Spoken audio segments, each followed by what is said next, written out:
Lakshmi has 5 round coins, each with a diameter of 4 centimeters, so a radius of 2 centimeters. She arranges them in 2 rows. 3 coins in the bottom row, and 2 coins nestled in the row above, with every coin touching its neighbors. Then she wraps an elastic band tightly around the outside of the whole cluster. What is the length of the elastic band? In centimeters? You can pause here and solve the problem before seeing the solution.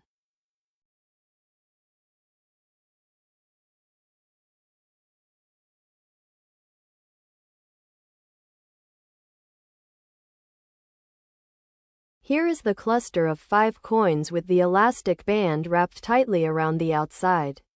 Notice the band is made of 2 kinds of pieces: straight segments that run tangent between neighboring coins, and curved arcs that wrap around the outer coins. Look at the curved arcs first as the band goes all the way around the cluster.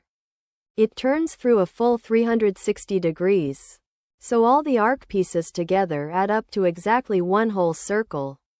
That is 2 pi times the radius. 2 pi times 2, which is 4 pi. Now the straight parts. Each straight segment has the same length as the distance between the 2 coin centers it connects. So the straights together equal the perimeter of the polygon joining the centers of the coins. Touching coins have centers 4 centimeters apart, and there are 5 gaps of 4, giving a perimeter of 20. Adding the 2 pieces together, the band length is 4 pi plus 20 centimeters. The answer is 4 pi plus 20.